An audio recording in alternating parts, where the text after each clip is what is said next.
जय हिंद and welcome to Chhatragarh YouTube channel. नगर सेना भर्ती 2024 फिजिकल आप लोगों का समाप्त हो चुका है। अब बारी आई लिखित परीक्षा की। तो लिखित परीक्षा में क्या आप लोगों का अप्रोच रहना चाहिए, क्या आप लोग रणनीति अपनाएं ताकि आप लोग इस बचे हुए समय में ज़्यादा से ज़्यादा नंबर स्कोर कर पाएं। तो इस विषय पर आज हम चर्चा करेंगे। इसके साथ साथ आप लोगों को बता दूं कि एक वीडियो मैंने और कल बनाया था जिसमें आप लोगों को बताया था कि एक्चुअल में आप लोगों का सिलेबस क्या है। और काफ़ी सारे यूट्यूब चैनल वाले जो आप लोगों को गलत सिलेबस बता रहे हैं, तो उस सिलेबस में आप लोगों को नहीं जाना है। अगर आप लोग वो सिलेबस पढ़ेंगे तो आप लोगों को कहीं ना कहीं लॉस होगा। तो अगर आप लोगों ने वो वीडियो नहीं देखी है तो आप लोग कृपया करके उस वीडियो को जरूर देखिए, नहीं तो आप लोग भी अगर गलत सिलेबस पढ़ रहे होंगे तो आप लोगों को काफ़ी ज़्यादा लॉस वहाँ पे फेस करना पड़ सकता है। तो देखिए, लिखित परीक्षा में आप लोगों के लिए जो मेन सब्जेक्ट हैं वो ये है। कल भी मैंने बताया था, आज फिर से बता रहा हूँ। छत्तीसगढ़ का सामान्य ज्ञान और आप लोग का सामान्य अध्ययन जो कि एक साइड से कहा जाए तो पूरा इंडिया जीके इसमें कवर हो जाता है। ठीक है।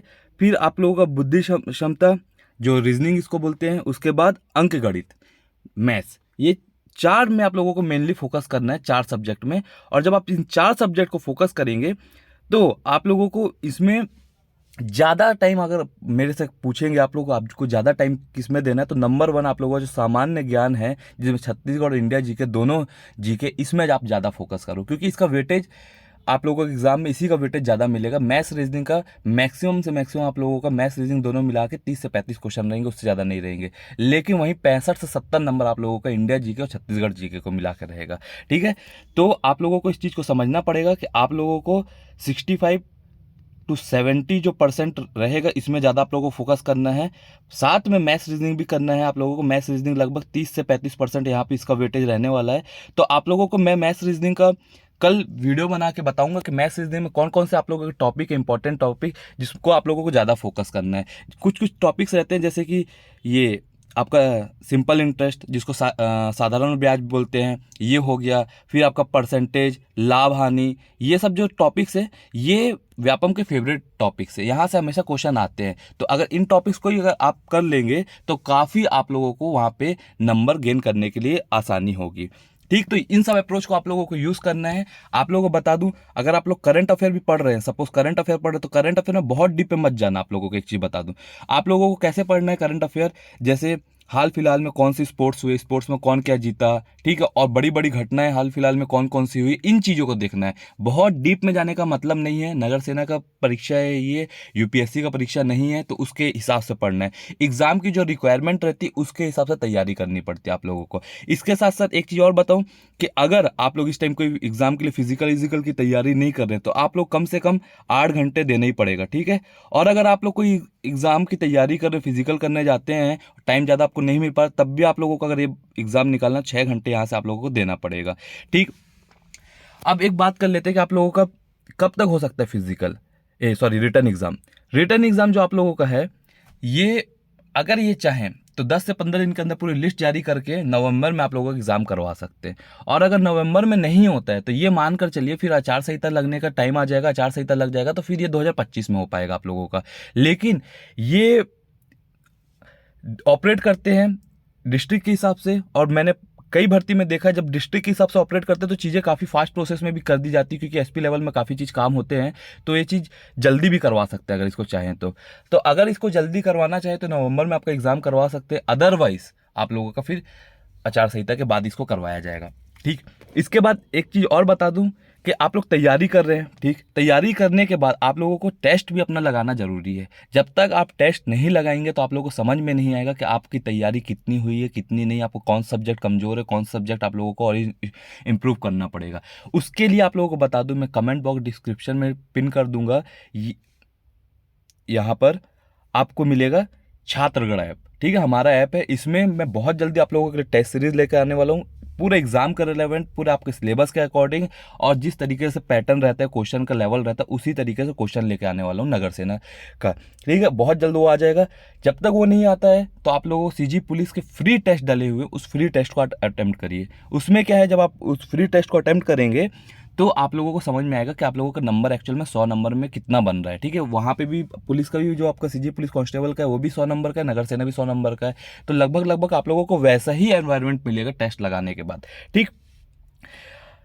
कुछ कुछ चीज़ें आप लोग समझिए कि आप लोगों को जो ज़्यादा फोकस करना है छत्तीसगढ़ जी के और समान अध्ययन में, ठीक है। समान अध्ययन में भी मैं आप लोगों को बता दूं, काफ़ी लोग पूछेंगे कि ये तो बहुत वास्ट सिलेबस होता है तो इसमें कैसे करें।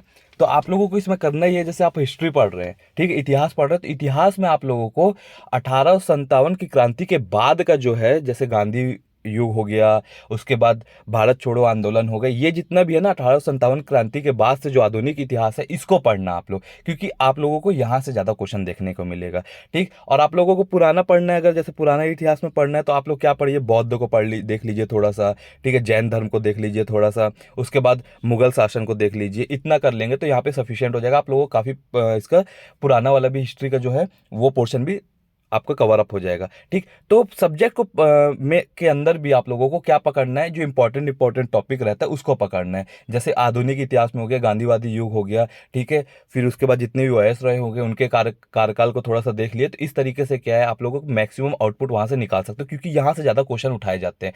वहीं जैसे हम इकोनॉमिक्स का बात करें तो इकोनॉमिक्स में जैसे पंचवर्षीय योजना हो गई, इसको आप लोग देख लीजिए, क्योंकि ये क्वेश्चन हमेशा आते रहते हैं पंचवर्षीय योजना के, ठीक है। फिर हरित क्रांति वाले जो हो गया इनको देख लीजिए, श्वेत क्रांति हो गई इनको देख लीजिए। तो ये इंपॉर्टेंट टॉपिक है। और ऐसे पेपर जो नगर सेना के पेपर होते हैं, जो 12th पास 8th पास जिसमें वो रहता है क्वालिफिकेशन रहता है, उनके जो लेवल रहते हैं वो बहुत ज़्यादा हाई नहीं रहते हैं। इसका मीडियम लेवल का क्वेश्चन आता है, मॉडरेट क्वेश्चन ही आप लोगों को देखने मिलेगा, ठीक है। वैसे ही ज्योग्राफी में बहुत सारे इंपॉर्टेंट टॉपिक है, जैसे नदी पहाड़ हो गए, ठीक है, भौगोलिक क्षेत्र हो गए, इनको देख लीजिए। तो इसमें आप लोगों को अच्छा खासा नंबर देखने को मिल सकता है। करंट अफेयर में मैंने आप लोगों को बता ही दिया है।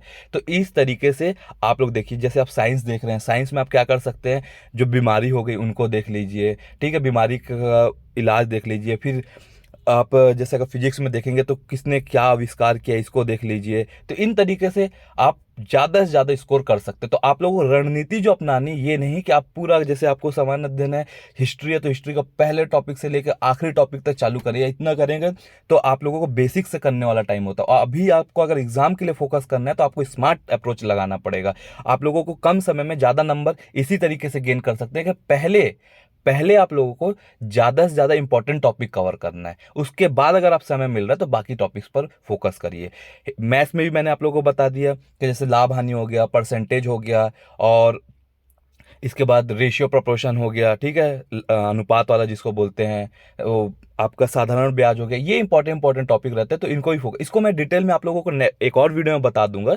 बाकी अप्रोच जो अभी आप लोगों को रखना है, कम से कम 8 से 6 घंटे पढ़ना है, पहली चीज। और दूसरी चीज, जितना भी पढ़ रहे हैं शाम को उसको एक बार रिवाइज करिए। आप ये नहीं कि सुबह पढ़ लिए उसके बाद हफ्ते भर तक उस टॉपिक को देख ही नहीं रहे, ऐसे करेंगे तो दिमाग में कभी नहीं बैठेगा। सपोज आप सुबह कुछ भी पढ़े, इतिहास पढ़े, ठीक है, गांधी जी का युग पढ़े, तो उसको शाम को रिकॉल करिए, पेन पेपर लेके लिखिए कि मेरे को आज क्या क्या पढ़ा था, मेरे को क्या क्या याद है। तब बहुत सारी चीज़ आप भूलते हैं ना, तब आप देखेंगे यार मैं तो ये वाला भूल गया था, फिर उसको एक बार शाम को रिकॉल कर लेंगे तो आपको चीज़ याद दिमाग में बैठ जाएगी। ये होता है सही अप्रोच, ये होता है सही तरीका, चीज़ों को कम समय पे ज़्यादा आउटपुट आपको अगर गेन करना है तो, ठीक है। तो इस तरीके से अप्रोच रखिए, सुबह पढ़िए, सुबह से लेकर शाम तक पढ़िए, लास्ट के 1 घंटा या आधा घंटा सबको रिवाइज करिए, ठीक है। फिर 2 से 3 दिन बाद फिर एक बार रिवाइज करिए कि मैं 3 से 4 दिन पहले जो पढ़ा था उसमें मेरे को क्या क्या चीज़ याद है। अगर नहीं याद आ रहा तो एक बार रफ वे में 5 मिनट के लिए बुक खोलिए, जल्दी जल्दी उसको देख लीजिए, तो उससे क्या दिमाग में बैठना चालू हो जाता है चीज़ें। तो इस तरीके से अप्रोच रखिए ताकि आपका ज़्यादा से ज़्यादा नंबर मिले।